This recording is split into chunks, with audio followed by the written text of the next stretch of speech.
This is Papa Smurf. You're listening to Our Lifestyle, the podcast, with ODB and the Mayor.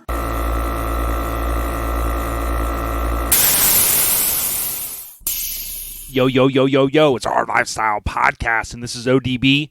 We want to thank our title sponsors, Custom Car Show Productions. They have 4 main events every year: Orange Beach Invasion every March in Orange Beach, Alabama. After Hours Car, Bike, and Truck Show.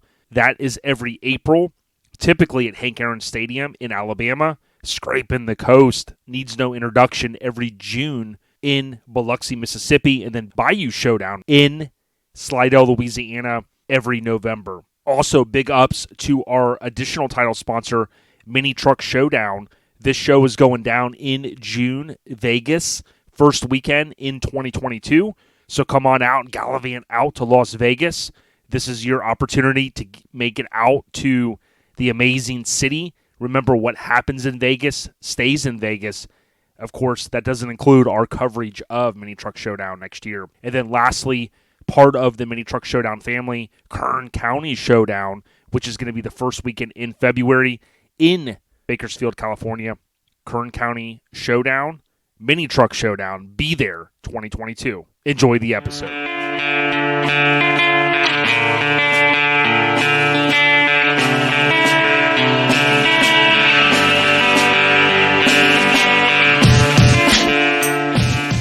Yo, it's ODB, and it's Our Lifestyle Podcast coming at you with episode 268.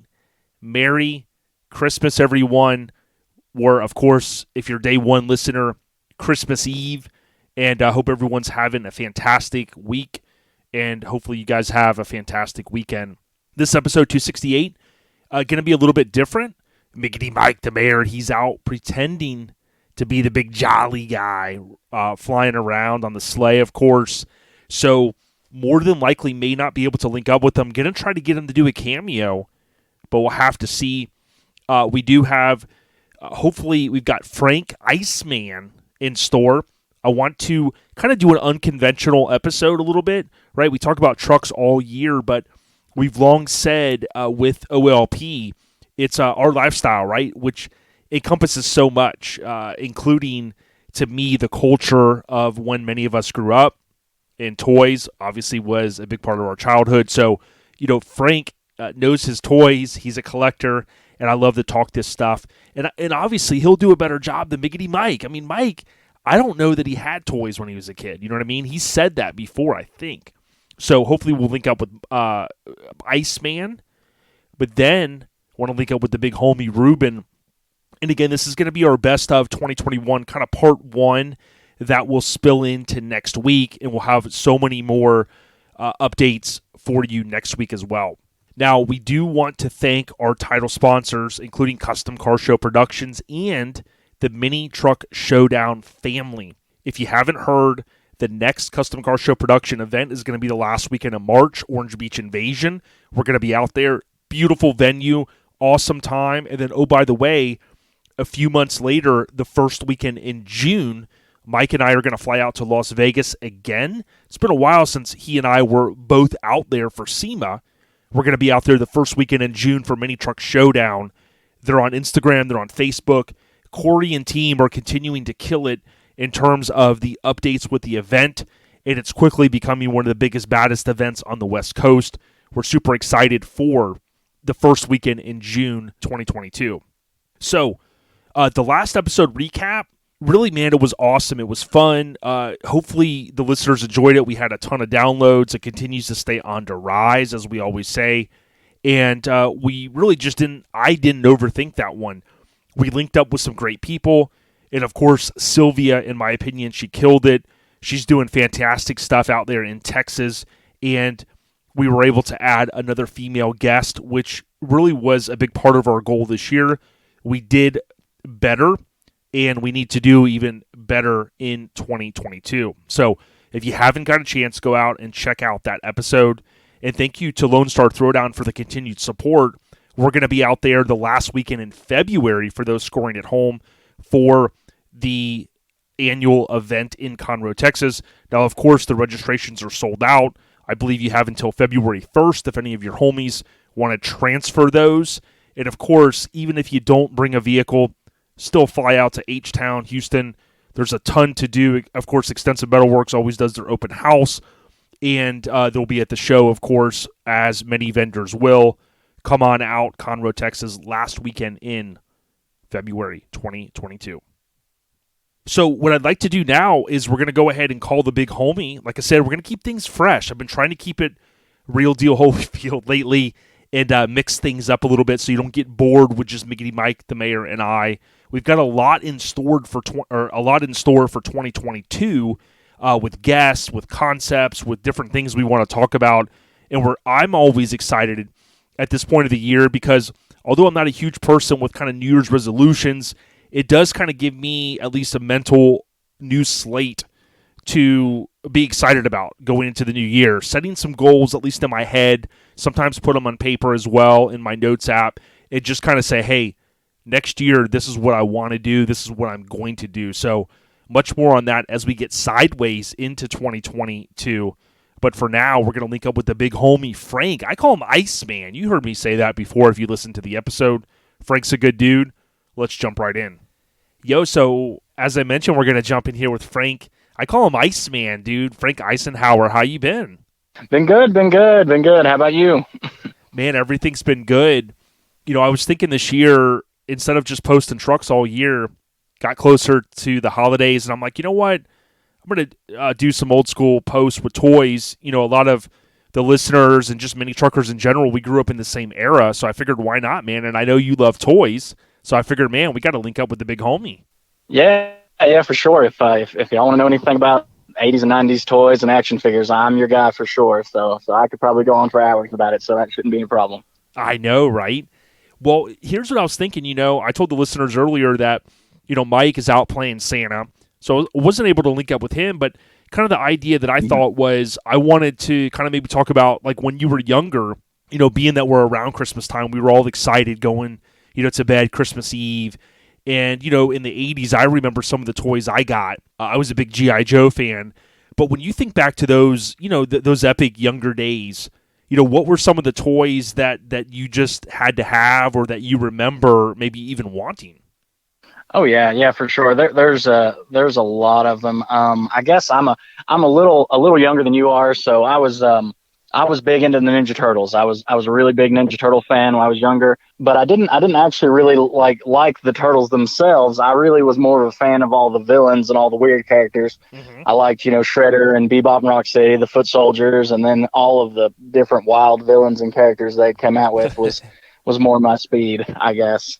Yeah, it's pretty crazy, and I think I saw on the Netflix series, I think it was I'm trying to remember if it was the cartoons that made us, or it was one of the ones where they talked about the cartoons.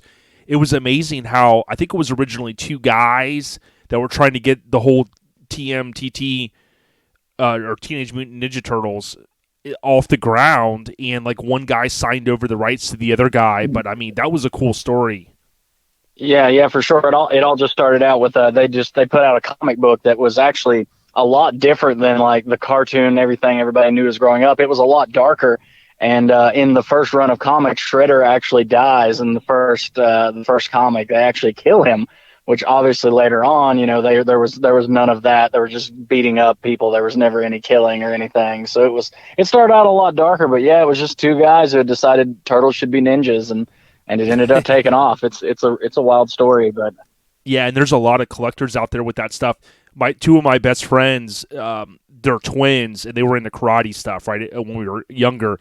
So I always remember going to their house, and we'd watch those movies, and, you know, they'd be jumping around, kicking each other, and just getting crazy. But, you know, it was cool how it started, I think, on Nickelodeon, I think, and then it morphed into those movies. Mm-hmm.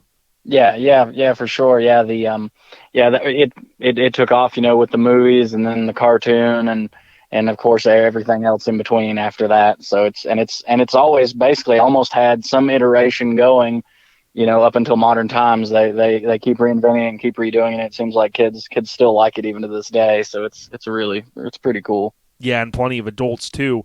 Now, does it ever amaze you? Mm-hmm. I know you're kind of on the collecting side too. You know, you'll look into stuff, and if you see something that piques your interest, you'll pick it up. But it blows my mind. I found this guy on YouTube I've been watching recently, and he just opened his toy store. And, like, it blows my mind that people had bought toys, like, as far back to, like, let's say, let's just say the 80s and 90s, and they never opened them. Some of them don't even have the punch where they put them on the shelf, right? Because they went there overnight and they bought them, or they knew someone that worked there. It just blows my mind that there's so much, like, unopened stuff. Like, people, if you had a time machine, you'd almost want to go back and buy every Nintendo game and every toy and not open it, because right now the values continue to increase.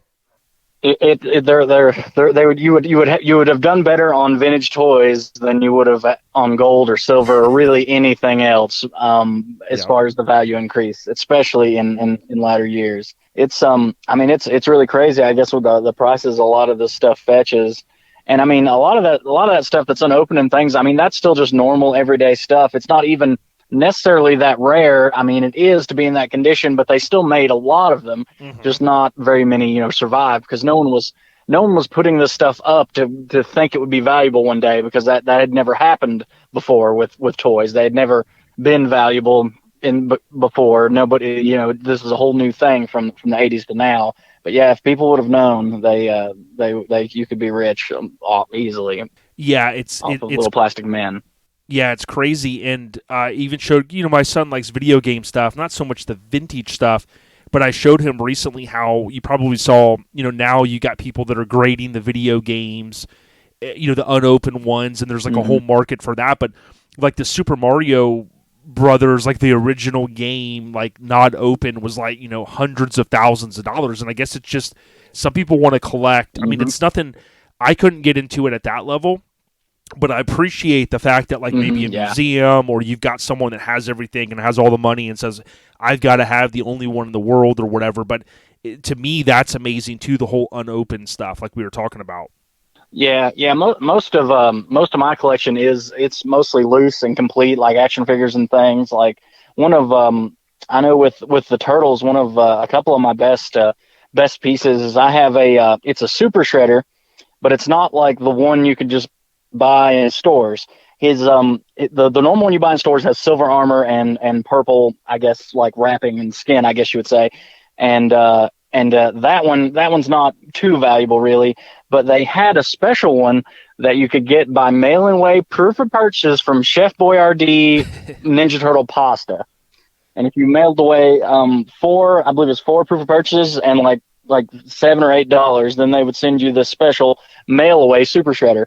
And his, like, wrapping and background, instead of it being the purple, it's actually black, and with the silver armor. And it's incredibly rare. It's hard to even find one to purchase. Wow. And I ended up getting one in a lot of stuff I bought. I bought a lot of Ninja Turtles on eBay for very reasonable, probably 3 or 4 years ago. And I noticed that it was not a great picture, but I thought the shredder looked darker than normal. And when I ended up getting it home, it was one of the mail-away Super Shredders, which probably goes for, it's close to $1,000, I'd say. Wow. Now. Just open, yeah. So it's big money.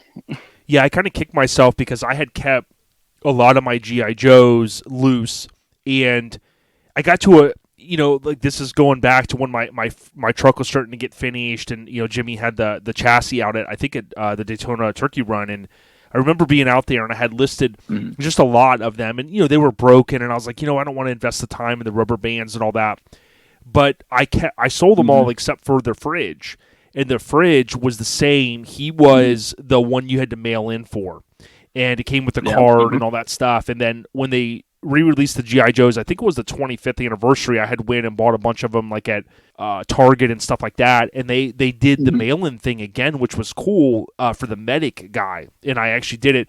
What sucked, though, is the packaging was pretty cool, Frank, but what people would do is they'd go into the store, and you'd see it all over. They would take, and it was a piece of tape that held like the front plastic, and they would pull it, and they would take out, they made it where you didn't have to cut the proof of purchase, and they would take that out and steal them, and they were stealing all the points so they could mail in for the medic guy. But if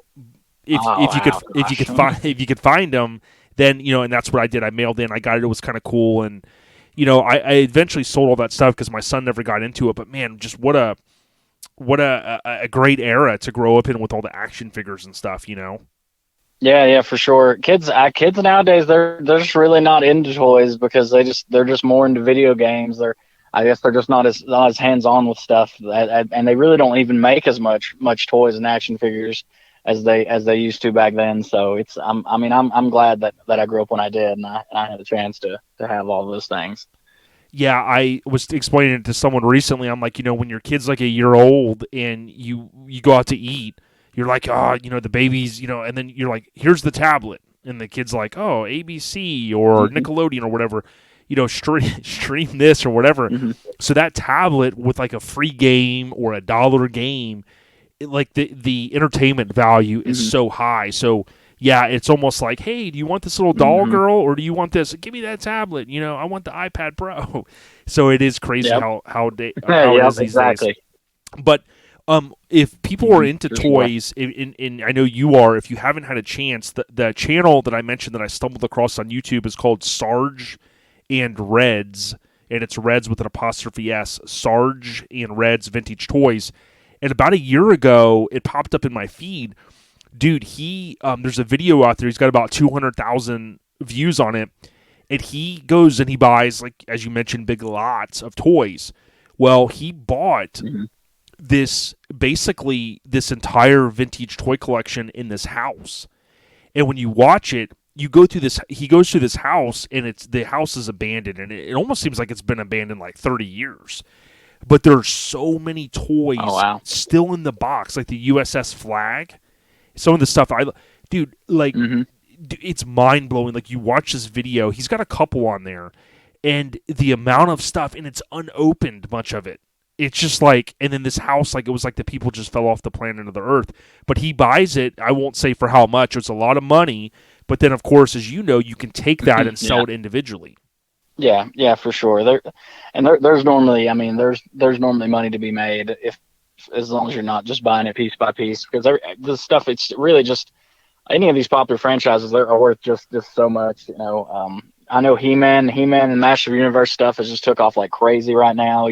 And it's changed in the past 5 years. It's probably tripled in value just in that short time. Yeah, they tried to re-release it, I remember, years ago, and it maybe didn't pop off. It wasn't at the right time, or maybe the figures weren't as good. But, to your point, now Mattel and a lot of these, companies, they realize the fandom, I guess you call it.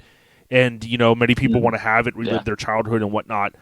Now, as a kid, I mentioned, G.I. Joe stuff was my thing. And when I posted the USS Flag, which was the aircraft carrier, a lot of people chime in, oh, I wanted that, I never had it. I didn't have, my parents didn't buy us a lot, but they knew that I loved G.I. Joes, and we could go back in those days, and I'd pull them at Walmart, and they were like, $278 or something like that. So, it was like a cheap toy that gave, a lot of thrills. So the USS Flag was something that I talked my parents into getting me, and back then it was $79.99. And I knew that because I had kept Yeah, exactly. I had kept the box for years, and it had that little sticker. I still remember where we bought it. But other than like Teenage Mutant Ninja Turtles, what are some other toys that you either like now or that you enjoyed growing up? Oh yeah, there's a bunch. I was big into Mad Balls. Do you remember Mad Balls? Were those the like they were like a ball, but it had like the weird faces on them? Yeah, they were about like baseball sized, I guess. But like you said, they were kind of gross. Like there was like a skeleton and an eyeball and like a monster, a mummy. They all had like stitches and oozing and like blood, and just all of them were just kind of like supposed to be gross and nasty. It was like sort of advertised as a boy toy that was sort of, that was a little off. And I always liked those. They were, like I said, they were little foam baseball sized things, but I was a big fan of them. We had 2 or 3 of those growing up. I thought they were awesome. Yeah, I wouldn't have remembered those until you brought it up. I was like, boom, it's like it morphed into my brain. The He-Man stuff, when I was younger, I remember getting from my aunt. I got the Castle of Grayskull.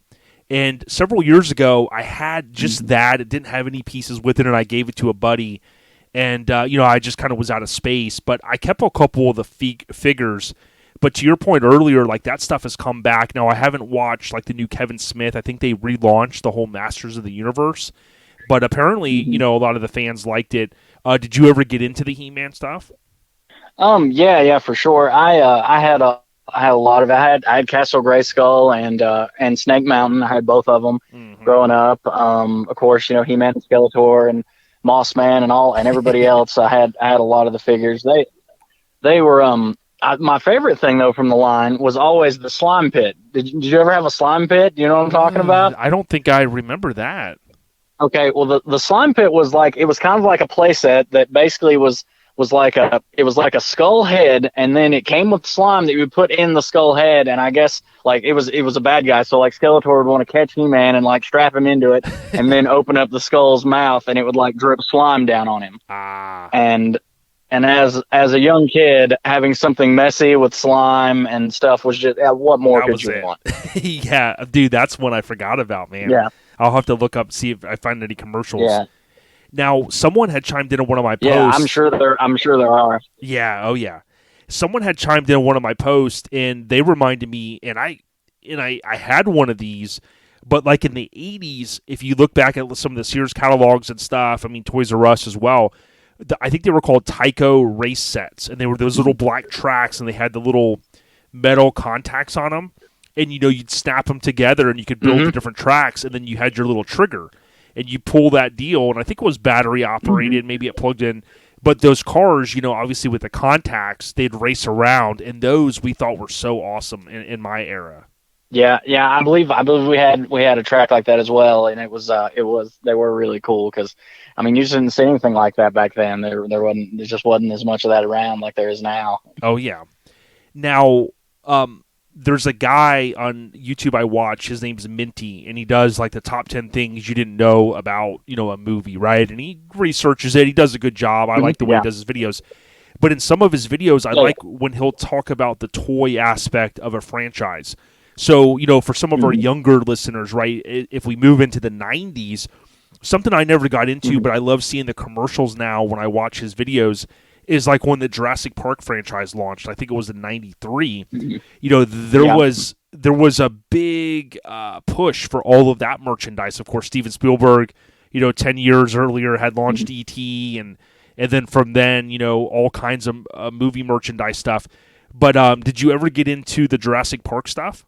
Yeah, I had some. I had the Explorer. I know the famous one you see in the movies. I had one of that, and I had a T-Rex and some Velociraptors.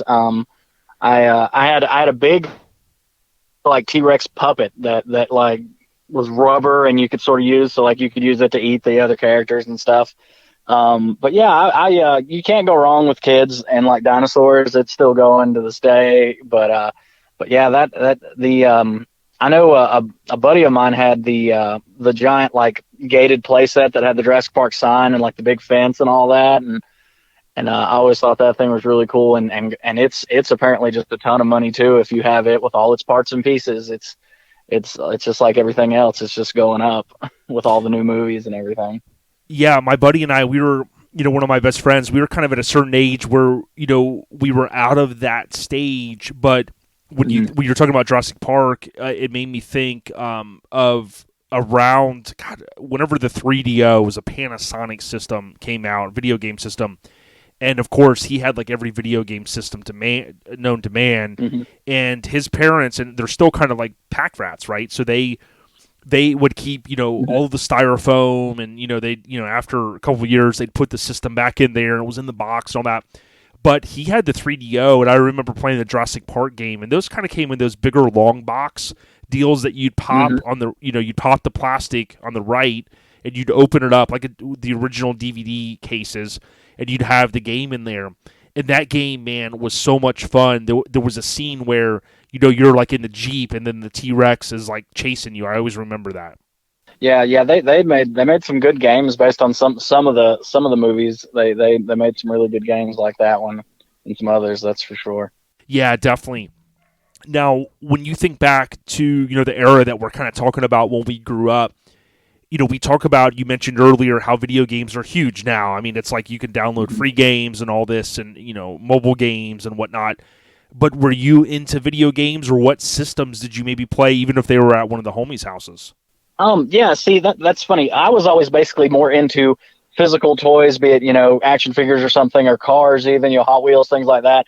But my brother was always the one that was real big into video games. So like he would always have to have like whatever system, be it like from Nintendo, Super Nintendo, Sega Genesis. He'd always have the next newest one, and then I would end up getting his old one because he didn't want it anymore. Yep. So I played some that way, and I had my own Game Gear, which I remember. You thought it was just so much better than a Game Boy because it had color graphics and it lit up. But because it lit up and had color graphics, it went through batteries in about it felt like 20 minutes. I'm sure maybe it was more than that, but it was a ridiculous amount of time that it would eat through AA batteries. Just for all the younger kids out there, AA batteries that are not rechargeable that you threw away and you had to buy more. There was no recharging. It was not like your phone. Like once the batteries died, if there were no more, you were just done. You were just done for. There were 3 on each side, I remember, I think. Yes, there's 2. Yeah, 3 on each side, 6 total. Yes. Okay, yeah. A ton of AA batteries.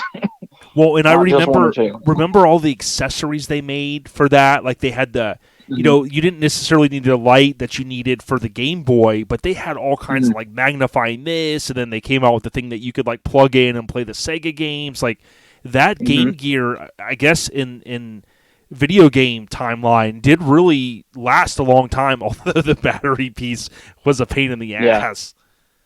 Yeah, for sure. It was. It was a real step up though from like little Tiger Electronic games that just had little dots that sort of blinked on the screen. The little race cars that had some of those. But they were pretty terrible. Yeah, earlier this week when I was looking at like old commercials on YouTube trying to find stuff to post, I came across. It's so funny because if you think about now, you have a phone, you have in your pocket, and you have a camera and a video, right? 4K this. Well, back in the 80s, even the 90s, I mean, who would walk into like a Toys R Us with a freaking video camera? Well, this kid had, I guess, had posted, he had recorded, and it's only maybe, I was going to post it, but it was real short, and it was very, as you can imagine, it makes you dizzy, right? Because it's all moving over a little place.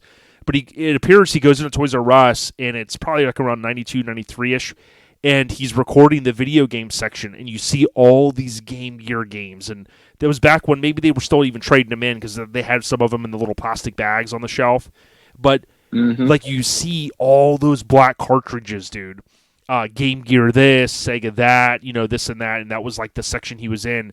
And it reminded me when I was younger, I remember going to Toys R Us and going down the video game aisle and seeing like the Sega Master System, the Nintendo Entertainment System, and they had like every game you could imagine, and they had them in these like acrylic deals, so they'd have the front of it, and you'd look and go, oh, Zelda, I want that, and of course, you'd have to, have someone get it for you.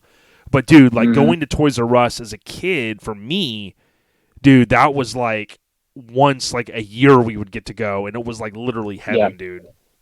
Yeah, same. Yeah, it was always a big deal. I remember going to Toys R Us once, and of course, this is once again before. I mean, I guess we might have had cable or maybe something, but it's not like you really didn't even watch a lot of TV back then. Not like you do now, but we were in Toys R Us, and I ended up I forget why we were there. I did something right, or it might have even been near my birthday. I can't remember, but I ended up getting I got a My Pet Monster. Do you remember that? I do. I do remember that. Yeah. For anybody that didn't know, My Pet Monster was like, it was a monster, and of course it was advertised as being like your pet and your friend, and it was sort of like a dollar stuffed animal for boys because just that's how things were. But it came with handcuffs that you could fit on, and then you could like break them apart and like put them back together, and it was just like it had like fangs and stuff, and it was just kind of an ugly monster, and I just thought it was the coolest thing. But I got one of the smaller ones that was a puppet. I didn't get like the big one, the more famous one. But I just loved that thing growing up, and I took it everywhere. And actually, we had a like show and tell, it was a talent contest, I guess, in my kindergarten class. And I ended up taking the My Pet Monster puppet as my talent for the talent show. And I remember, I can't remember much from when I was that young, but I remember I got my kindergarten teacher, who was just the sweetest woman, came up there to be my assistant because none of the kids would. And I ended up making the monster like bite her. And in retrospect, it was probably right around her tits. So I kind of made the My Pet Monster munch on her tits when I was in kindergarten and embarrassed the living heck out of her. And I still feel bad about it to this day. Dude, you were an animal, man. I love it. But yeah, what's funny is I totally forgot about that thing, right? I really had. And listeners know I brought this up before. There's an Instagram page called the_80s with an S and then garage.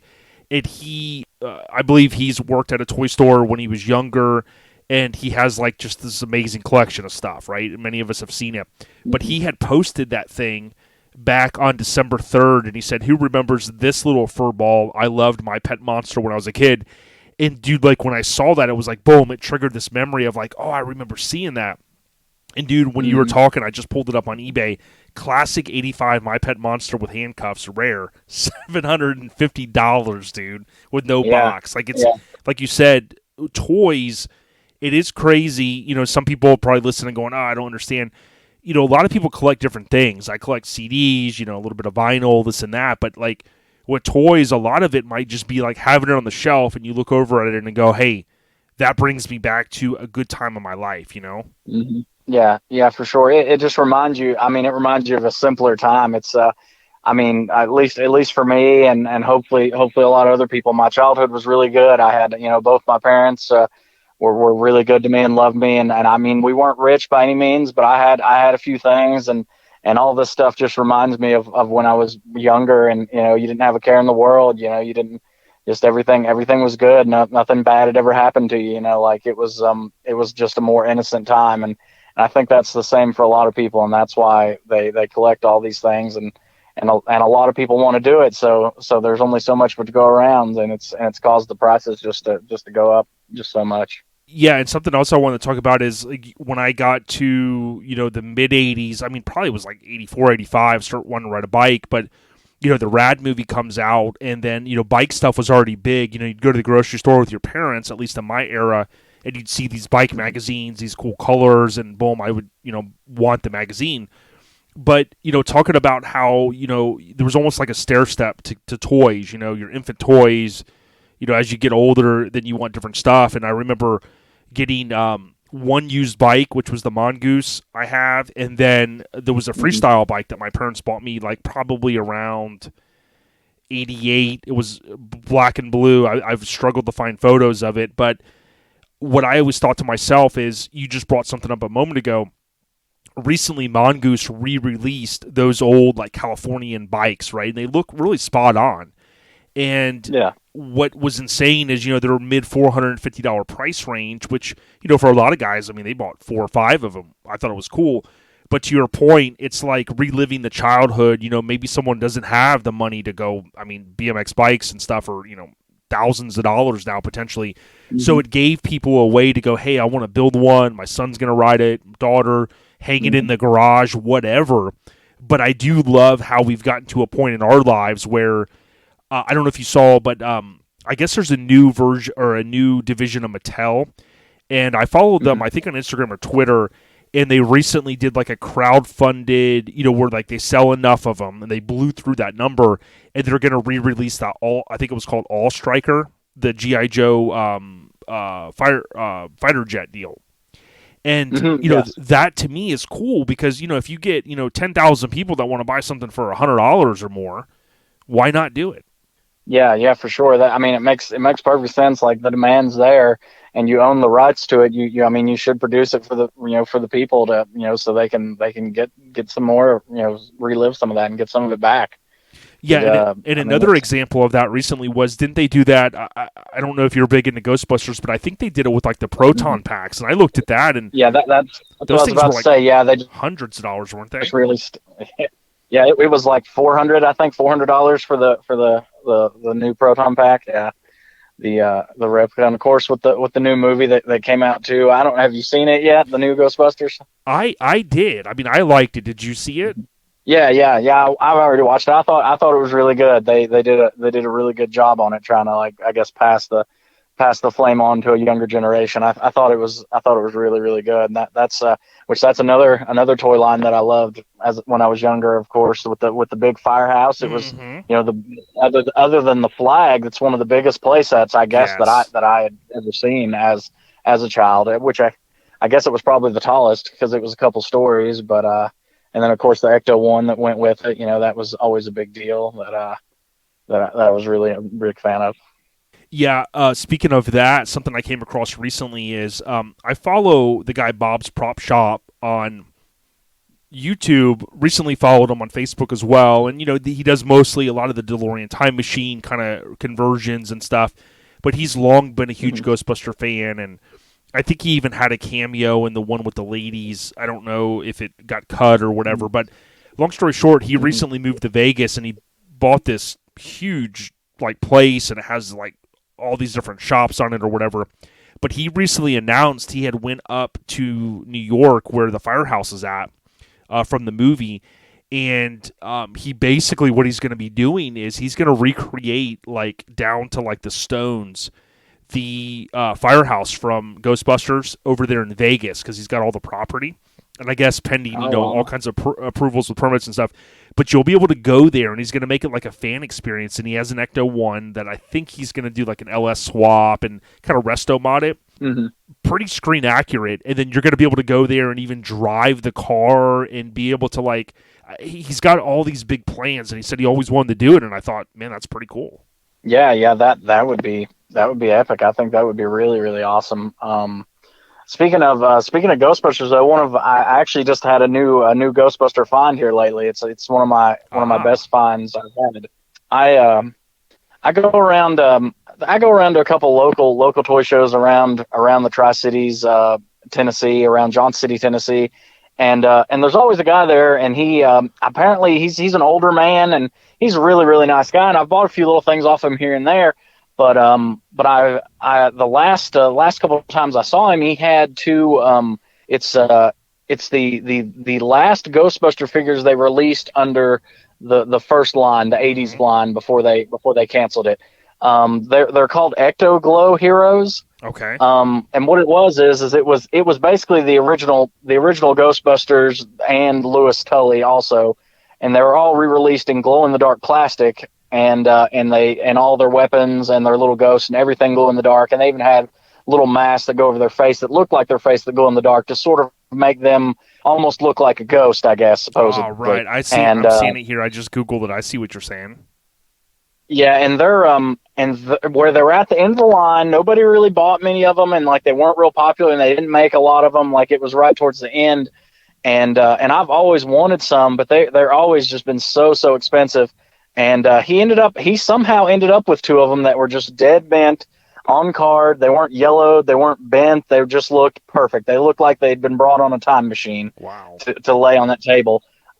He was asking, I think, $700 and $800 each for them. One was $700, one was $800, and those prices aren't unreasonable. Right, that's they're not. Really what they go for. But that being said, that I don't have that kind of money to spend on them. So I saw him with them 2 or 3 times, and at the last show I was at, he was there again with them, and I had actually sold a carburetor for an Isuzu engine and put it on a truck, and I had a little extra money from that, and I'd got a bonus at work, so I had a little extra cash, so I ended up making him an offer on the pair, and he told me that there was just no way he could take that for him, and I was like, all right, well, I tried, and I went back to, just shopping and minding my business, and it wasn't 10 or 15 minutes later, he came over there and said if I wanted to give that for him, he'd let me have them. Oh, good. So I ended up buying Egon Spangler and Louis Tully, the Ecto Glow versions of them from him, and I've got them sent off to be graded right now because Really? they're actually so nice that I think they'll grade really high, and that'll make them worth a little more. And I haven't decided. I may sell them. I don't know. They're just it's a lot of money. Yeah. So, but they're Ghostbuster Holy Grail pieces for sure, and I never thought I'd have them. So Yeah, that's pretty even cool. if I don't keep them forever, I'm happy to have had them for a little while. Yeah, and for those that don't know, the whole grading stuff, I think, started with baseball football cards, sports cards, right? They would send them in and they put them under a microscope and they check and go, okay, the corners are good. And, you would imagine like a Ken Griffey Jr. card, there might be millions of them made, so you want to have the one that's like a 10 out of a 10. So, now, like we kind of established at the beginning here of our conversation, with like unopened VHSs and toys and stuff like that, now, of course, it's a booming business. You can send it in. How careful do you have to be when you send them in? Did you have like those little like plastic acrylic cases that like they kind of snap into so that they can't get easily damaged in shipping? No. I wrapped them up in a very large box to where they're basically just suspended in a box way bigger than they are, so they couldn't be damaged. But whenever they send them back, they'll be sealed in an acrylic case with their, with their score of how, what kind of condition it's in.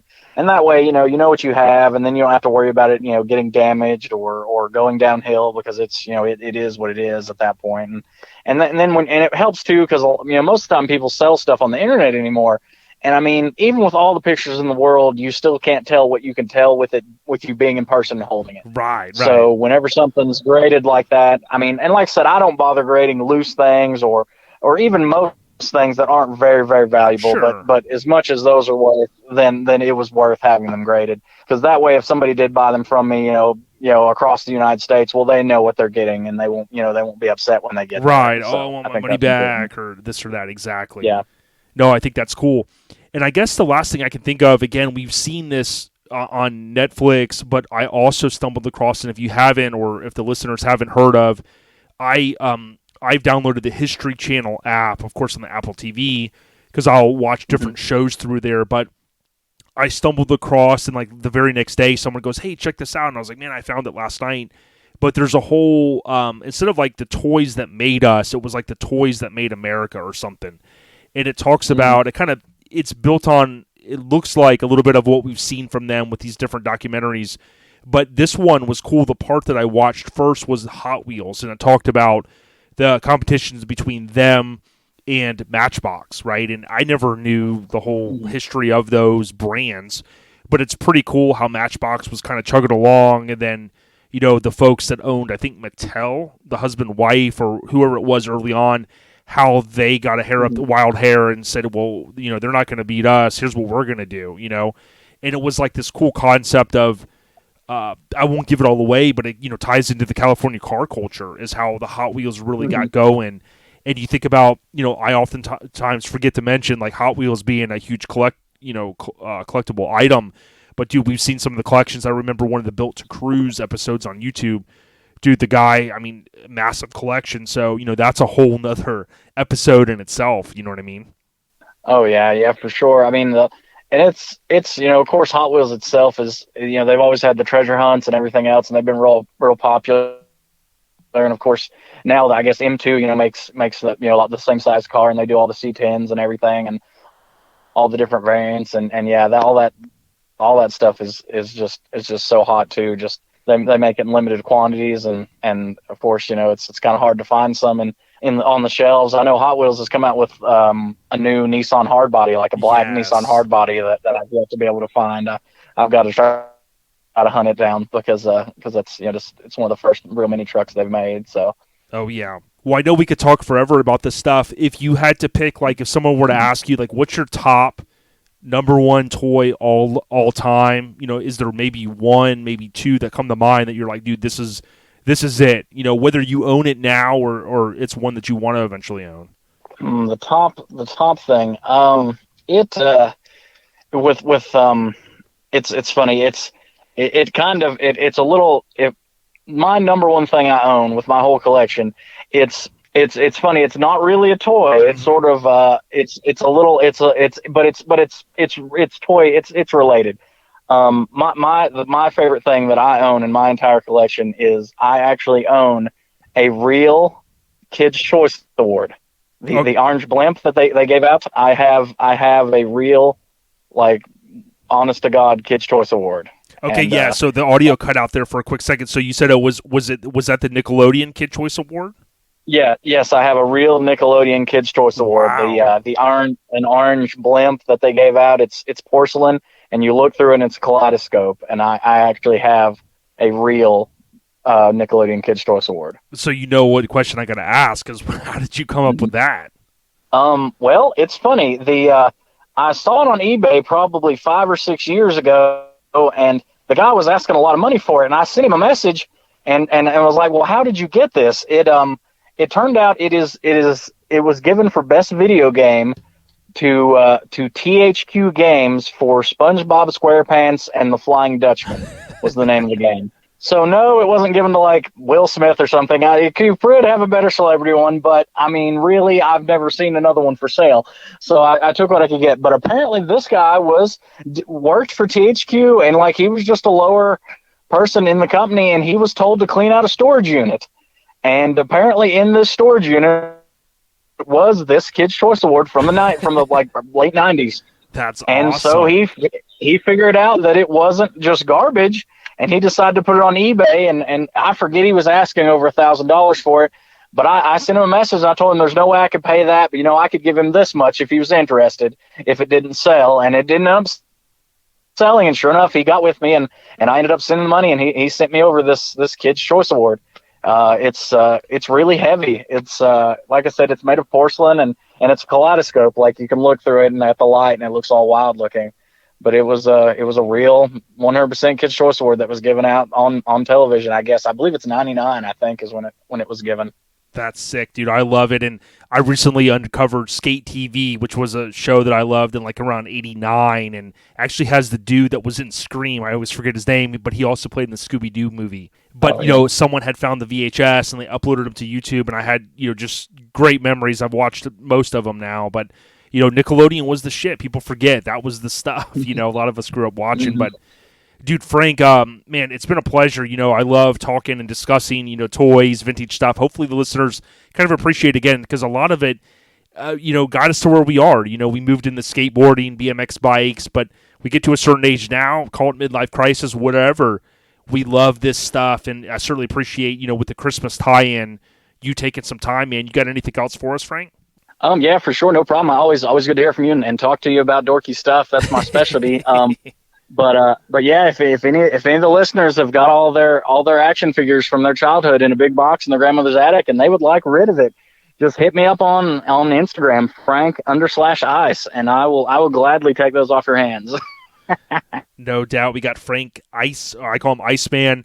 And this toy discussion was brought to you by All Time Low Magazine. Please don't forget to visit atlmagazine.com. Check them out. You can get a subscription or buy individual issues. They also have merch available. Dude, Frank, thank you so much, dude. Merry Christmas to you and your family. I hope you guys get through the holidays safe and sound. And we'll be looking to link up and slap hands with you next year. I know we'll be at Mini Nats. So thanks for what you do. We love to see the Isuzu. And we'll get more updates when we talk next time, dog. Yeah, for sure. Sounds good. Merry Christmas to you. Y'all have a good one. Thanks, Frank. Have a good night, brother. All right, so thanks again to Frank for coming on, dude. It's always awesome talking to him about some vintage toys. And next up, I mentioned earlier, we got the big homie Ruben. We're going to talk a little bit about kind of our, top maybe memory or adventure from this year, related to the truck scene. But Ruben, before we talk about that, man, how are you doing? Jay, I'm doing great, man. Thanks for having me on. I hope everyone's good out there. Man, always, dude. I know you guys, RA, coming off this great, awesome year celebrating 30th anniversary. But, dude, I got a chance to hang out with you this year, and it was a lot of fun, man, at SEMA, dude. We really just had a blast, man. We took advantage of every moment we could. I was worn out, man. Time change and all of that. But, you went to some other events this year, too. You got a chance to travel around and do some things that, were maybe something you didn't get a chance to do last year. So, man, what comes to mind like this year when you went to Dino's or SEMA or all these different stuff you did, or all these different things you did, rather? Man, any one memory that sticks out for you? You know what? All in all, this year for me personally, it was kind of a roller coaster, but the latter part of it turned out pretty awesome. And the things that I did get to go to, truck wise and show wise, and I gotta say, the one that stands out to me the most is probably SEMA, and then Dino's, of course, is second close, and mainly because I had Jacob with me, and Chris had his his son and daughter with him, and that was it was really cool to be out somewhere like that with the kids. Well, I call them kids, and they're young adults, But as you said, SEMA this year was pretty awesome. I mean, we got to debut the ice cream truck there, and I got to hang out with you and Jeff from Mini Garage. I finally got to meet him, and of course Ron. We got to share a lot of time together and a lot of drinks together and just have a good time. Have a good time with my friends. Yeah, and thankfully Hank didn't get arrested, I don't think, this year, so we didn't have to spend a lot of time at the jail like we had in the past trying to bail him out, right? Well, funny you bring that up. I did bring it up in the past, but we're leaving Dino's, and Ron had some shirts for me, so walk up to the truck, and before you know it, Jacob's in the driver's seat, the motor going, and Hank's in the passenger seat.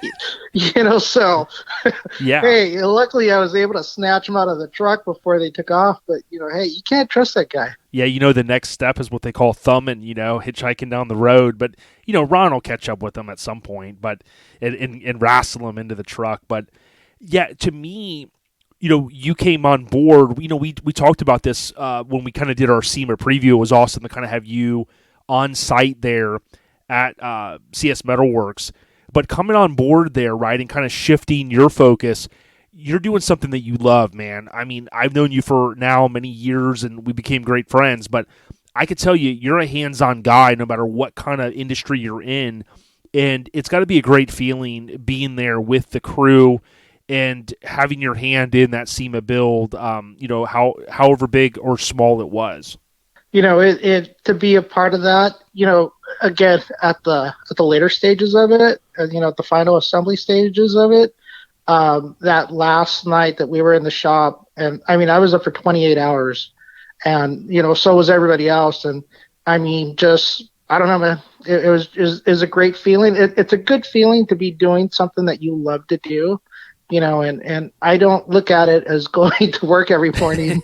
Yeah, I kind of hate it sucks getting up sometimes and getting out of bed, but it's a really good feeling to go somewhere and know that you're gonna do what you want to do, and and you hang out with your friends and stuff. Yeah, exactly. We're actually building something for somebody's dream car, somebody's dream truck. And it's a really good, satisfying feeling, to do that. Yeah, and we can't forget you had your hands, as did the entire shop. I know Chris did as well, running a real good, ship over there, so to speak. But that 59 Impala that I had shared over on the Lincoln Attic page, dude, that guy has continued to share the heck out of that car. But those cars are arguably one of the most beautiful cars ever built, right? I mean, they're sought after. They're a lot of money.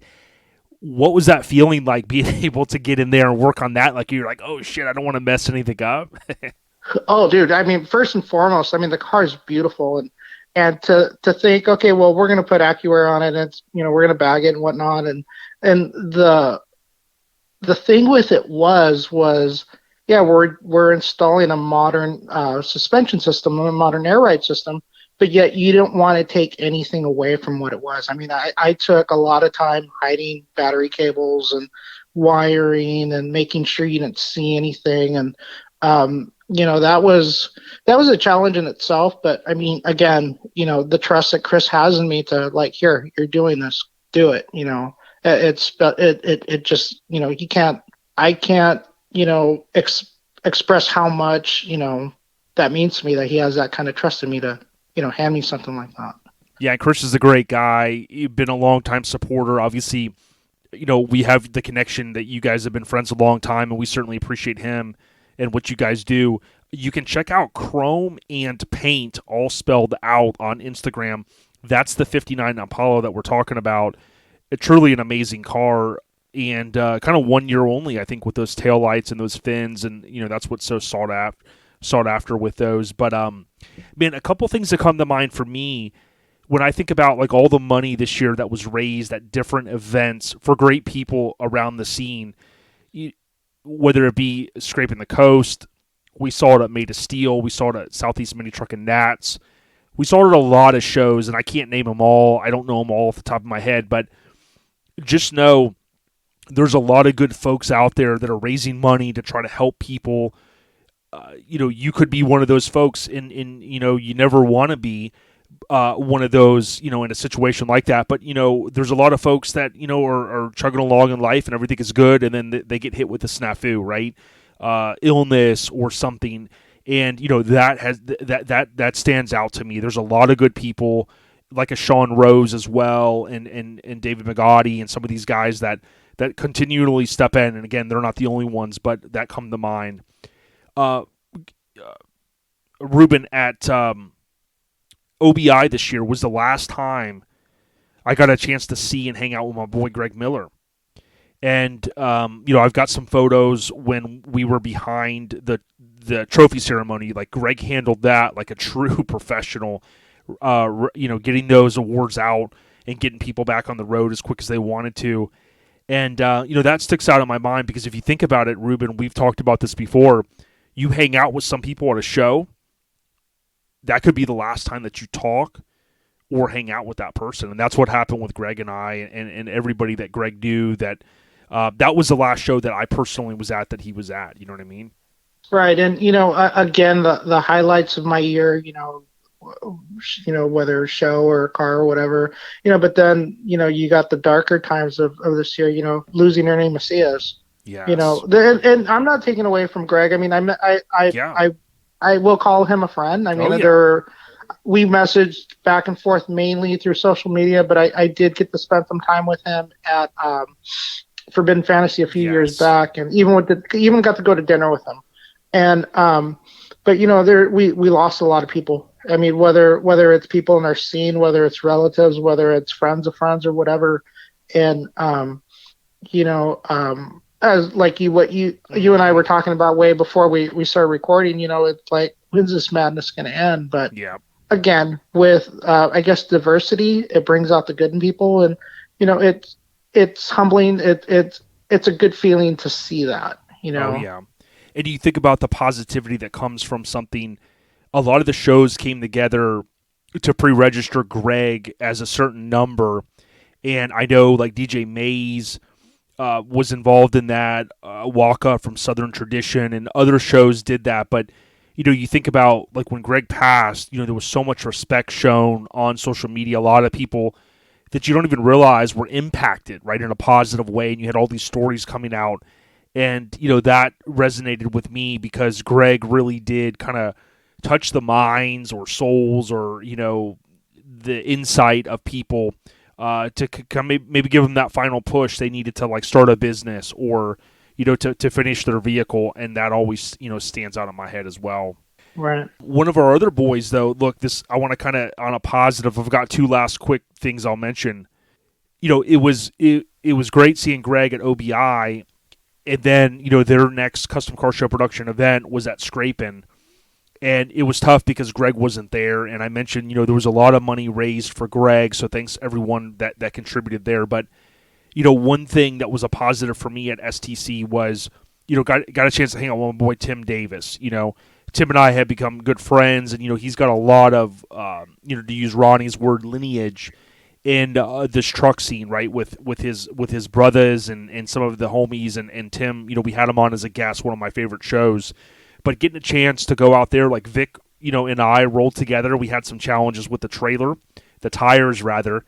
But, Tim and his awesome, gal and his old school 88 to 98 rig and hearing the stories and hanging out and slapping hands, like we generally had a good time. And it brought me back, Ruben, to like many years ago going to shows and try not to overthink it, right? Get there, have fun, and get home. Try not to blow some tires on the way home. But you know what I mean? Like, it was that positivity where it kind of gave me, not a newfound respect, but like the energy that I needed to kind of refresh to go, hey, I'm ready to hit some of these shows and maybe link up with some of the homies that I don't get a chance to normally stay with. And when we kind of bunked together in that condo and we had some brews and we told some old stories, that reminded me that this is why I do it. You know what I mean? Oh yeah, no doubt. And you know what? You're always, it doesn't matter. I mean, whenever you travel, you're going to have issues. And I know I told you the story. I don't think I told too many people the story, but we left the shop on our way to SEMA with the ice cream truck at it was about noon on that Sunday, and we were supposed to be there no later than 4 or no later than 3. And we're running late. We're tired. For Monday, and right? we're maybe this was for Sunday. Sunday, the day that we left. Okay, got it. Yeah, so we're about maybe 30 minutes out, coming into Barstow on the 15, and one of the bearings on the trailer starts smoking. So I'm following Chris. So we pull over side of the road. We get it into town. We find a parts store there in the parking lot. We had enough tools and jacks and everything else to whatever we needed to do. So within 20 minutes, we had those bearings changed out and back on the road. But, at the time, I'm tired. I haven't slept, and I know Chris is tired. We're both tired. We're cranky. And, it just, it turns into one of those good memories, Yeah, it does. And at that moment, you're frustrated. But like you said, it's one that maybe a week, a month, a year goes by, and you look back and you kind of laugh and go, yeah, I remember that time, Right. And we got there in the town late, and, here we are with the car trailer and this ice cream truck on the back of it. And it's like, okay, well, we couldn't park it at the hotel. That lot was rented out for a movie set or something. So I called up one of my RA brothers, Brett, in Vegas, and he let us stash it at the side of his house. So again, it's I guess through adversity, Yep. you find all in all, there's a great story to tell there. At the time you didn't think it was so great, but now looking back, it's funnier than shit. Well, yeah, the Reader's Digest, and I've mentioned this before, but like when Vic and I go to scraping this year, it's like, okay, you blow one tire there, you're like, I need to practice. I haven't, blown a tire in a long time.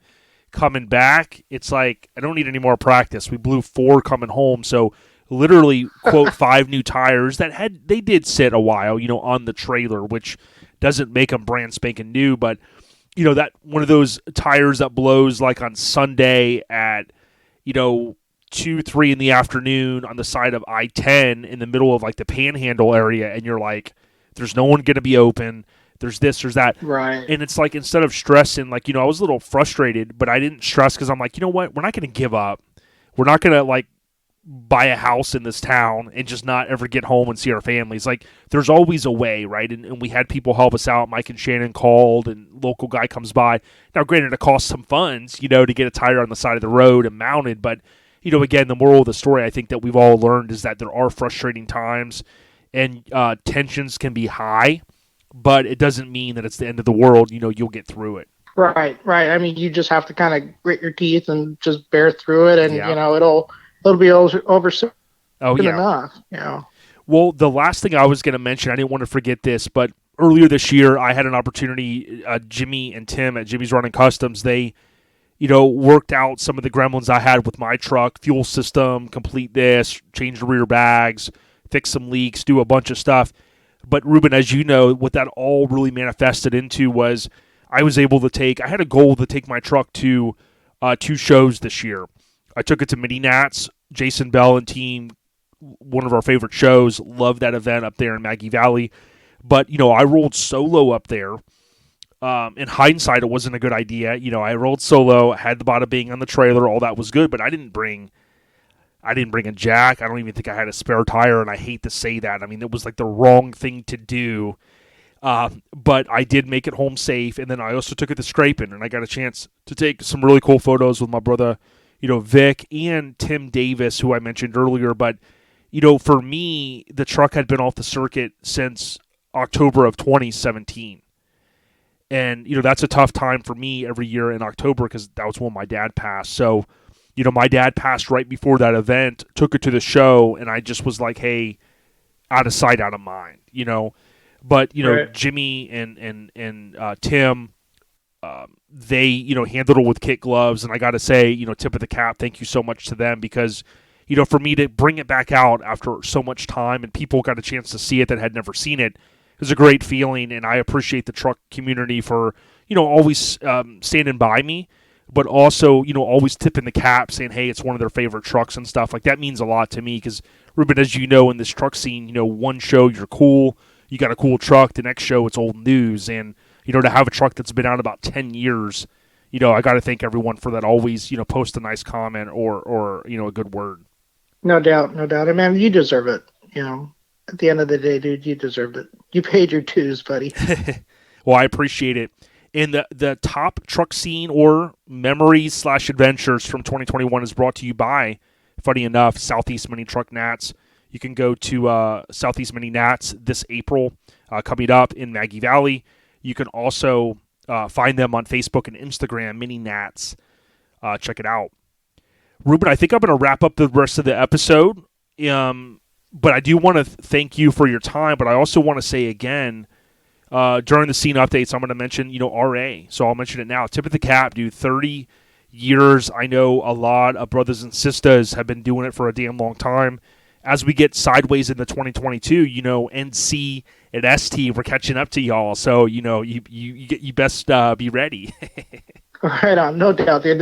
And I am proud to say that I've been a member for this club those whole 30 years. So I got into it, a few months after it was formed, and I haven't left since. I'm still here. Well, the rumor is you changed your name after that. Nobody knows this, right? But I mean, RA, whenever you call me, it always says, RA Ruben. So, I mean, I don't know if that's really true. Maybe not. Let's just go dumb luck. Right. There you go. Well, listen, tip of the cap to you and the fam. Tell Chris we said what's up. But listen, most importantly, I know we're kidding around a little bit here and there. This weekend is Christmas, right? So, spend the time with your family, kick back a little bit. I know you're always working and stuff. So, try to relax a little bit and let Jacob know we said what up. Give him a fist pump. Fist bump next time you see him, and don't let him get too crazy without us and Hank. Hey, I think Hank's his new best friend. I had him here the other night, and it was like 1:30 in the morning, and his phone's going off, and I look over, and I'm, oh, fuck. Yeah, really? You're like, damn it, dude. Yeah, so Hank better not be asking him to come bail him out. Dude, I'm grabbing my wallet, my car keys are under my pillow, and, yeah. Well, Jacob, we love you, man. We love you, Ruben. Keep doing what you do, doggy, and we'll link up soon. I can't wait. Next year, we got some big stuff in the works, doggy. For sure, man. And I just want to wish everybody a Merry Christmas and, again, a Happy New Year. And, like Jay said, take some time, take a deep breath, and spend it with the ones you love. Real deal. Ruben, always real talking with you, dog. Have a good weekend. You too, brother. We out. Yo, so what a blast linking up with Frank and Ruben. It was awesome talking with Frank because he knows his stuff, and he's an enthusiast when it comes to those toys. And hopefully you guys enjoyed something a little bit different. And, obviously just trying to keep things fresh. So next, really kind of with the scene updates, again, I want to congratulate, for the year, kind of the RA 30th back at LST 2021. So that was fantastic seeing so many members come together from all over the country. Something else from a scene perspective that I thought was great. We've had Ryan on from AccuAir a couple of times, but, AccuAir was full throttle ahead. They ramped up their production this year, launched their new website, of course, merchandise, stickers, the pressure-based system. Man, what a year for them, so congratulations. I also love to see one of our partners, Hammered Weekend Wear. They kept their open enrollment going into, December of this year. Of course, they had that month open enrollment. So what I also thought was cool is they've continued to expand, as we've mentioned. So if you go to HAMMERD, weekendwear.com, you can subscribe for this subscription, and you basically can select T-shirts, hoodies, banners, etc. Oh, by the way, Ron has also mentioned you can select different color shirts. So, he's been able to expand upon that, and what we've continued to say is the cool thing that I think he's the only brand that I know that could offer this type of thing because he's so regimented. Every 2 months or so, they launch 2 new designs. So a lot of work and planning goes into that. So make sure you go to HAMMERD weekendwear.com. Check it out. Again, hoodies, T-shirts, banners you can select. So that's cool. Street Trucks, they got sideways into their 22nd year. So we, back in 2019, God, seems like forever ago, We celebrated the 20th anniversary of the magazine in August of that year. And, of course, they were bi-monthly, those first 3 issues, up through December of December of 99. And, of course, that's 22 years ago. So, pretty cool stuff. And, just happy to see, boom, going into their 23rd year. Make sure you subscribe to the magazine if you can. A couple other things. Again, I didn't do an extensive list of everything from the scene, but just some things that stuck out. We recently talked to Brian from Forbidden Fantasy Club, and it was pretty cool to see that they announced the Forbidden Fantasy Show and Shine is going to be back on for next year. We talked about that with Brian. So congrats to our West Coast fam, FFF Forbidden Fantasy. And I guess lastly, at least for this episode, kind of the scene updates, dude, the classic truck and the C10 scene is really kind of hitting on all cylinders. They have these huge shows that they've thrown, massive gatherings, including kind of the good guy events. I know from the 88 to 98, they let that stuff in now, which is fantastic, right? So even expanding from, I guess you can call the 88 to 98's classics now. But, to me, that community is obviously well tight-knitted with the whole C10 club. There's those different chapters, and these guys are always doing different cruises. They're, doing a cruise to a show. They're just doing a cruise at a weekend. They're doing meetups. I think Ronnie just announced over at Truck Talk Media that there's a new event that they've got in the works for next year.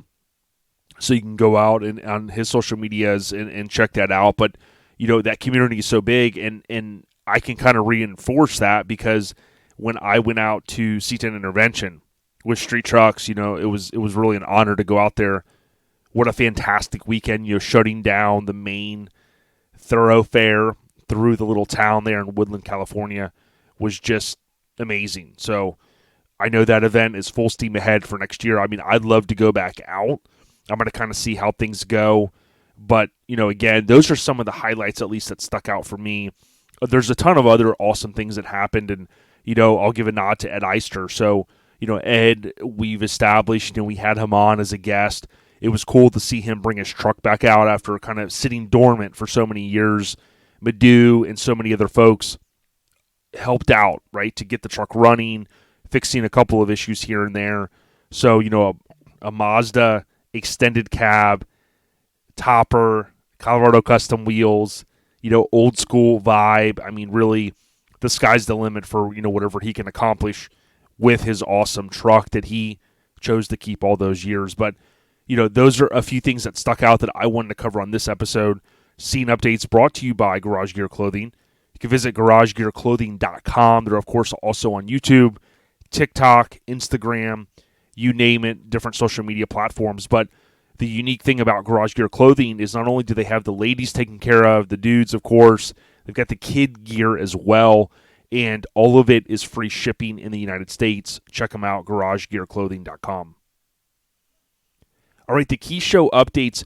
I mentioned recently that we're going to kind of pull back a little bit from covering, such an extensive amount of shows on every episode because as of, in next week, we're 3 years straight doing episodes, and it's kind of maybe gets a little redundant, maybe not for the listener, but maybe for us covering so much. So we'll cover just a couple key things, and then we would encourage you to go out to ourlifestylepodcast.com. On the left, you can select OLP Official Digital Show Calendar, and then once that page loads, just tap where it says tap here, and when you tap there, it's going to ask if you want to subscribe, and you can subscribe to the calendar. I've taken a little bit of time to go and add a bunch of shows, even some that aren't, directly tied in with us, but obviously there's a lot of interest in the show scene, so trying to do a better job of just adding as much as we can. But Kern County Showdown, again, one of our key title sponsors that's under the Mini Truck Showdown umbrella. Kern County Showdown, when they left Kern County to go to Vegas, they didn't want to kind of cut and run, so they brought this show back. Kern County Showdown is February 4th through the 6th, so that first weekend in February. Bakersfield, I know there's a lot of mini truckers out there, flow hosts, and just so many guys and ladies out there. So please, if you can, pre-register for it. Get out there, show that Cali scene that, shows are important out there. Many of us got our start or coverage in magazines from SoCal. So get out there, support the scene. LST, I mentioned, of course, last weekend in February. And Relaxing on the Ranch is the weekend after. So I say this because we partner with them really well. I get a chance to DJ and play some of the music that I like and that the scene hopefully appreciates. Had a blast last year. Relaxing on the Ranch, Instagram, Facebook, of course. RA Florida, they have a long history of having different shows, and this is kind of where they're at now. And we love this event. You can camp, you can get a hotel, motel, a Holiday Inn on the premises, or you can bring out a camper. So Relaxing on the Ranch. OBI last weekend in the month of March, so amazing show. And then, which I talked about earlier, and then about a month later we'll be at Southeast Mini Nats for the 23rd through the 25th in Maggie Valley. Lastly, of course, Mini Truck Showdown, that is going to be in Vegas, and it's the first weekend in June. And I mentioned this earlier, but I just would encourage everyone to go out there and check it out. On Instagram, just type in Mini Truck Showdown, and you'll see there all of the cool updates they've got going on. They posted about a toy drive recently. But the cool thing is this event is going to be June 3rd through the 5th in 2022. So, again, if you've ever wanted to go out to Vegas, have a good time, this is your opportunity. And also, maybe you want to go to SEMA one year. So this is kind of a dry run on how Vegas works. And you can rent a car. There's plenty of transit. You can stay at the host hotel. You've got all those different options, Mini Truck Showdown. So that's all I'm going to cover right now with the shows. Of course, key show updates always brought to you by our family at the West Coast Influence. I know we're kind of at Christmas now, but maybe if you get a little bit of Christmas money or you forgot to get your significant other a gift and he or she is a mini trucker, hardcore or not, you want to go to minitruckfilm.com, order the Blu-ray or DVD. They do have a couple of Hot Wheels available, kind of die-cast, if you will. Check them out. That's minitruckfilm.com. All right, so this being a two-part episode, kind of the best of 2021 part one, I'll call it. Really just a few things. I mean, I didn't overthink it, just some stuff that came to mind that I figured I would cover. And then next week, Mike and I hopefully will be able to link up. Again, he has been super swamped, with his business, and then, of course, playing Santa. I can only imagine how busy the dude is. So, tip of the cap. And then he also had been working on something that we're going to announce a little bit later in this episode. So, more to come on that. But, some of the best stuff that I wanted to mention, I would also like to get possibly David DeCorver on next week. He and I talked earlier this year about having him back on. He's went to a lot of shows. Of course, we call him Mr. Tickmark Willie. But Tickmark, he goes to a lot of events, so he's had tons of adventure, so we'll try to link up with him next week. So we don't talk a lot about the downloads and stuff like that and the streams, but this is something that I want to do going forward is looking back at the past year. Now, the way our platform works, it looks like I can look easily from November 30th, 2020 to the same date of 2021, so that year time frame doesn't really account for the last couple episodes. But believe it or not, our top 3 episodes for literally that time period was Brian, Grinder TV, so congratulations. I mean, there's a big following of Grinder TV fans. Of course, Brian's been in the scene a long time, but dude, for whatever reason, people chimed in for Grinder TV, Brian Good. Alex Who, so we came out swinging. I think it was the first episode this year, and I tell you what, that's one of our most popular episodes. It's neck and neck right there with Brian's. And, man, Alex's just was fun. Even though I don't know Alex super well, we've been to the same shows and, kind of in the same circles of friends. So it just was fantastic to interview him. And then R.I.P. Greg Miller, man. This was a tough episode to do, and I still can't believe that our friend is gone. But a lot of folks chimed in. We got a lot of good feedback on that episode, just kind of the tip of the cap to the one and only Greg Miller, who's no longer with us.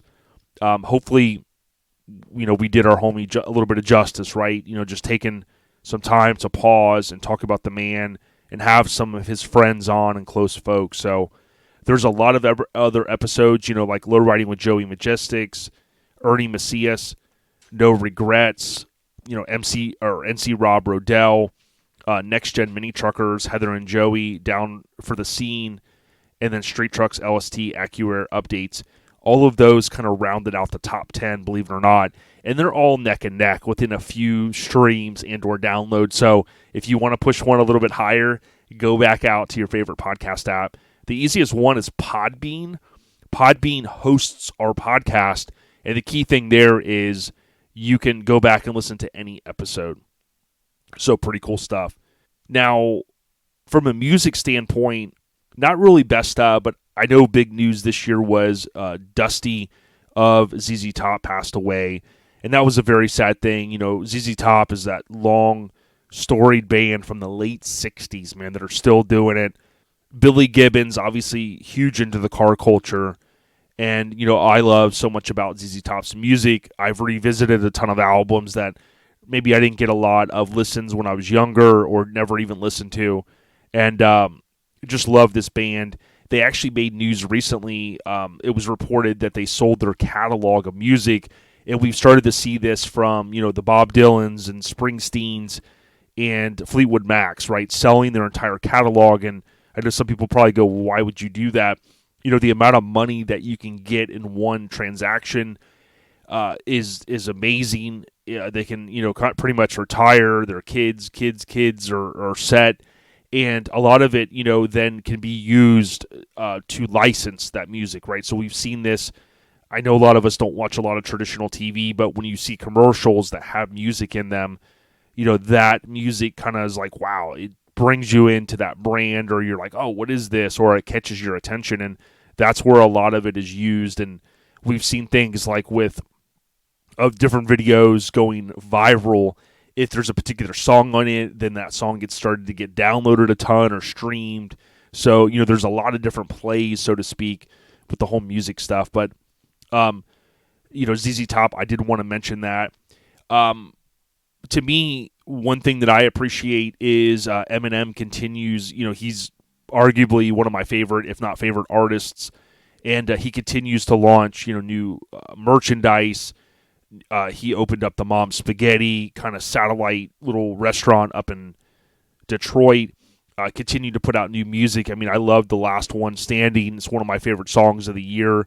Again, I'm an Eminem fan, so that's an easy one for me. But obviously the music To Be Murdered By, and then coming back with the second part of that album. That's where a lot of my streams are at. I'm still listening to Kamikaze a lot, which I think is great. But I just love that, artists continue to put out music, like even Busta Rhymes, right? He came back with a great album not too long ago. But then something I haven't talked about from a music standpoint is, you're starting to hear about this Aftermath takeover.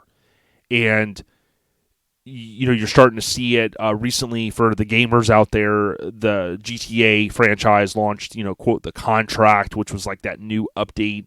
And it features like Dre and DJ Pooh, who, if you don't know, DJ Pooh produced a lot of great tracks, including Today Was a Good Day by Cube.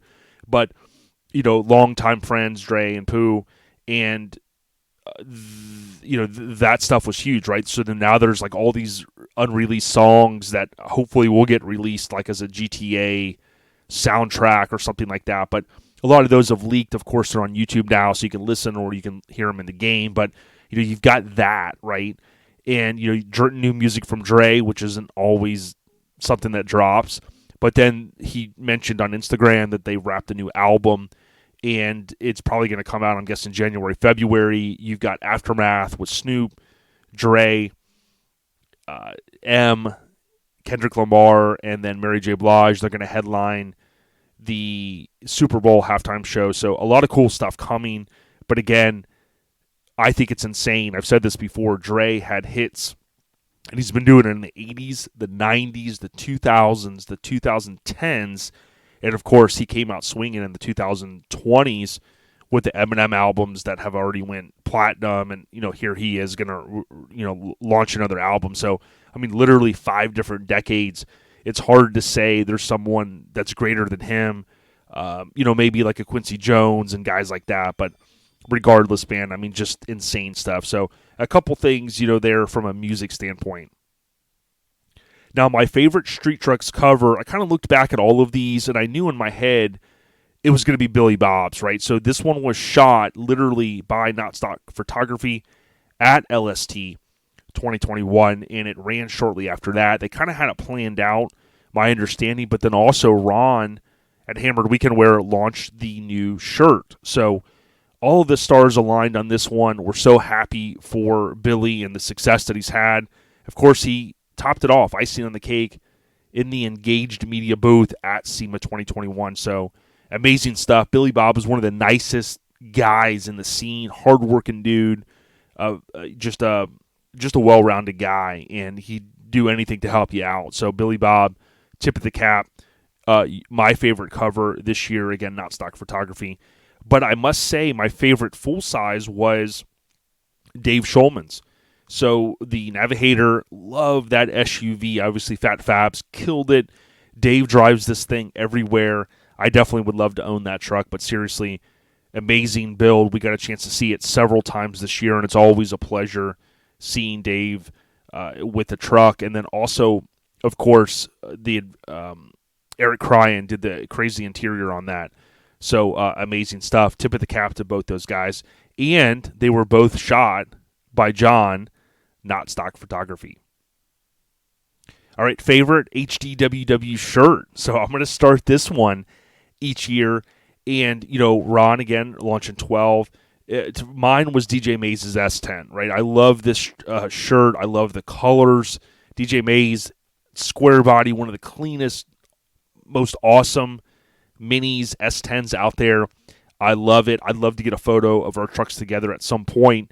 We did that photo shoot just over a year ago with rest in peace Jen Lacey's. Of course, Thad owns that Chicks Ride now, but of course, Chicks Ride next to DJ Mays' truck, man, dude, that was fire. I'll have to reshare some of those photos.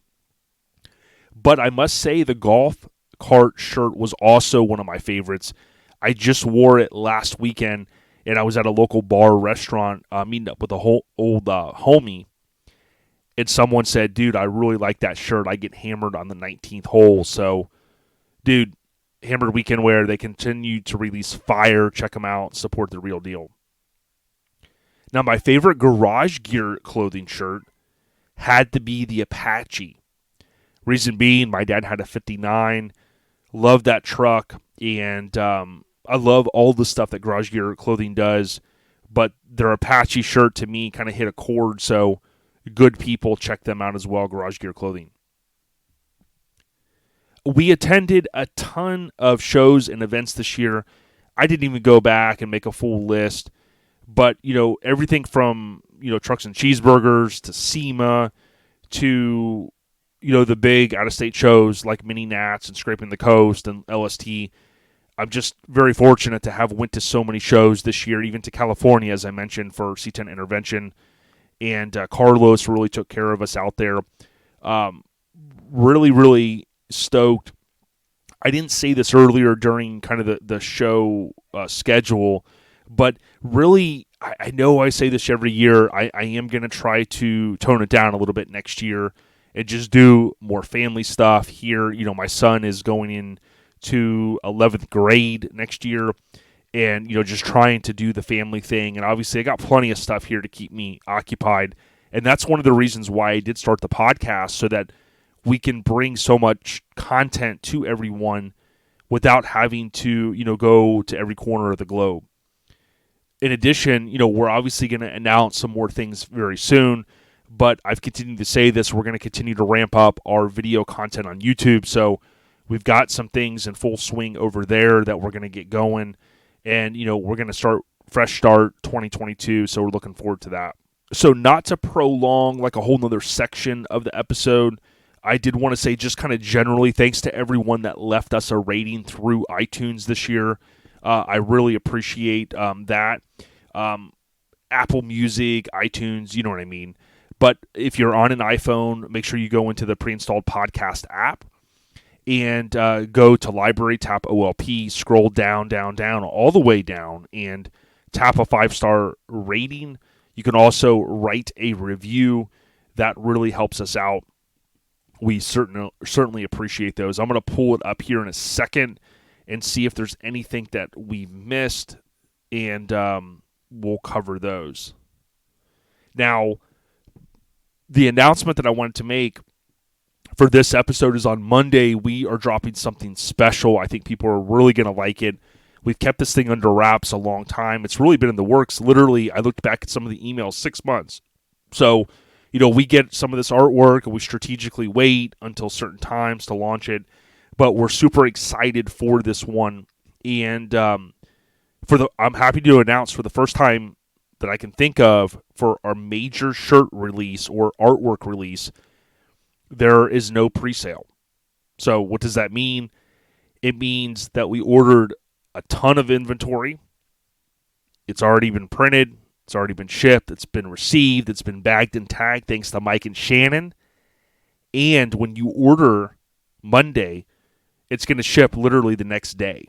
So, give or take, obviously still kind of the holidays. Monday, technically, I think is like an observed holiday for some, based upon how Christmas and all that stuff falls. But just know, literally, it's not going to be that 4 to 6 week lead time that you're traditionally accustomed to. Now, if we get enough orders, this could be the new norm. We'll have to kind of see. But we think, regardless of if you've ever ordered something from us in the past, and helped us grow to where we are, thank you so much.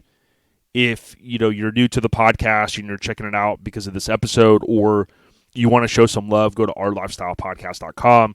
There's a ton of older stuff out there, like the Back to the Future, DeLorean, stuff like that. Check it out. But just know on Monday we're dropping a straight heater, and we are so excited for this one.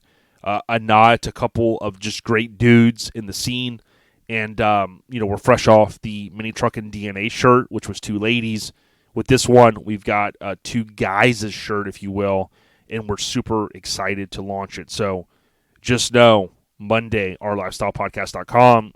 Keep a keen eye to our social media as well, because we will be posting about it all right there. All right, so if I go to, since I'm on a Mac, I can pull up the Apple pre-installed podcast app, and I can go into the search, and I can search OLP, and when I do that, I see we have 254 ratings. Almost all of them are 5 stars, so thank you guys so much.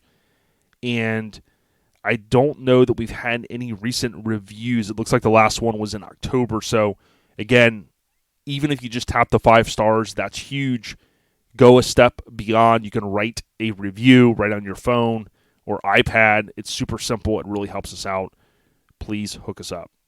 So, be on the lookout for Monday. Okay, my least favorite moment of this year, right? From a just overall perspective, not losing friends or anything like that.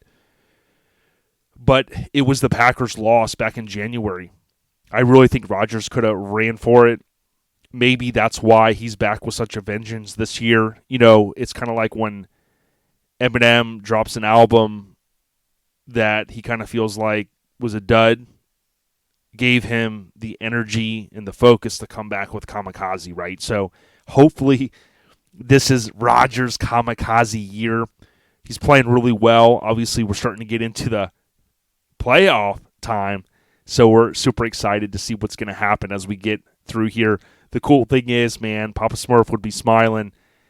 The Pack control their own destiny. If they kind of win out, then they get the number 1 seed. You get that coveted only one. You get 1 bye in the AFC, 1 bye in the NFC because of the way the new schedule is, and extra wild card team. So excited about that. We'll have to see. Best of 2021, at least part one for this episode, is brought to you by Joey at Get Decked, our awesome family over there. Joey has continued to grow by leaps and bounds, and he thanked Mike and I recently for the partnership, and we have to thank him. He's the only guy that I know that can turn around some of these decks in the time that we need. Whether you're a show promoter or you're just an enthusiast or you want to hook up your significant other, he can put a photo or artwork onto a skate deck that you can put on your mantle, hang in your man cave, hell, give it to the kids to skateboard, and just enjoy, right? So go out. It's Get Decked, 2 words, on Instagram and or Facebook. It goes down in the DM. Hit Joey Dilworth up in the DMs, and he will take care of you. All right, so I'm going to round this episode out with the Airhead Nation updates. And, we lost, I don't want to go through a whole list, but we lost a lot of people this year in our scene, right? And it started, I remember I was at the NFL Experience for the Super Bowl in January into, early in the year, and you basically, news broke that Mitch Henderson passed away. And that's how kind of things started this year, right, for a lot of us in terms of the scene. Mitch was a guy that we had on the podcast, and he loved what we did.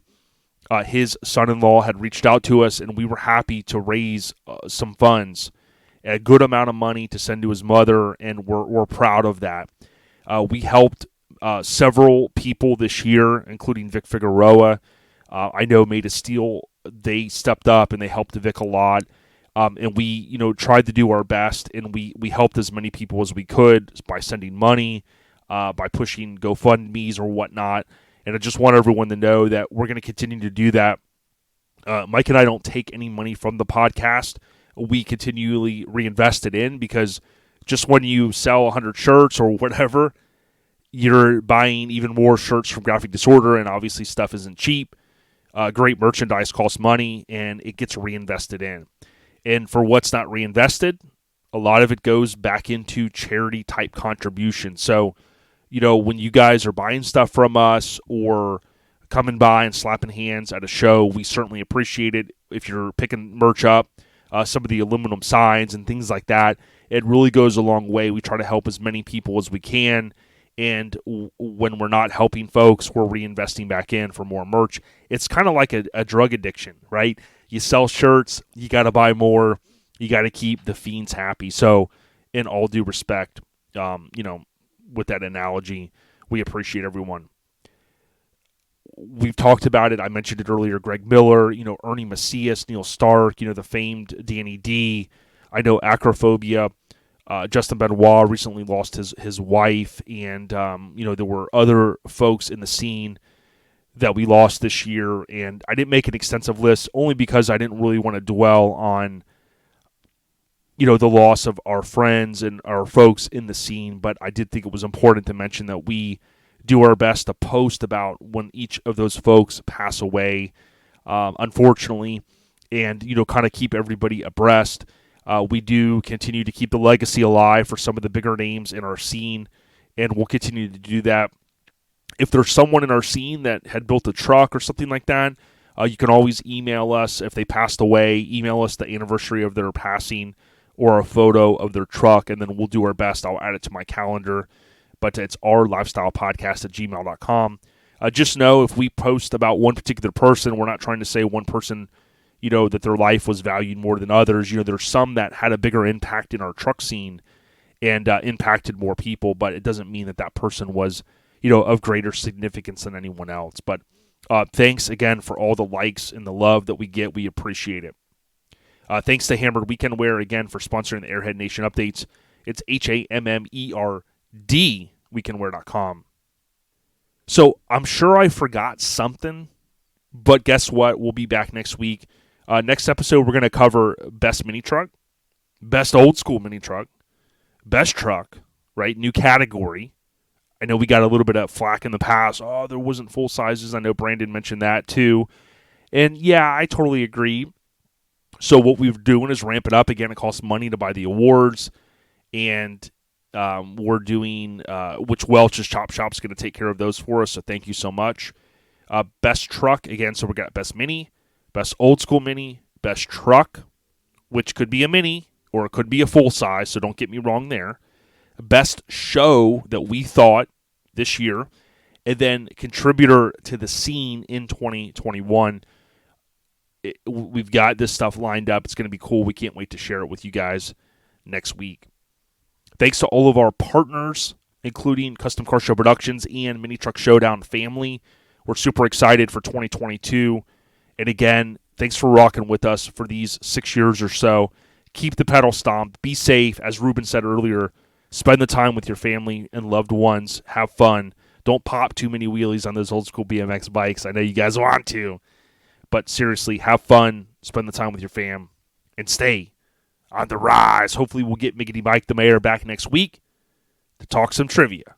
We got you. Peace.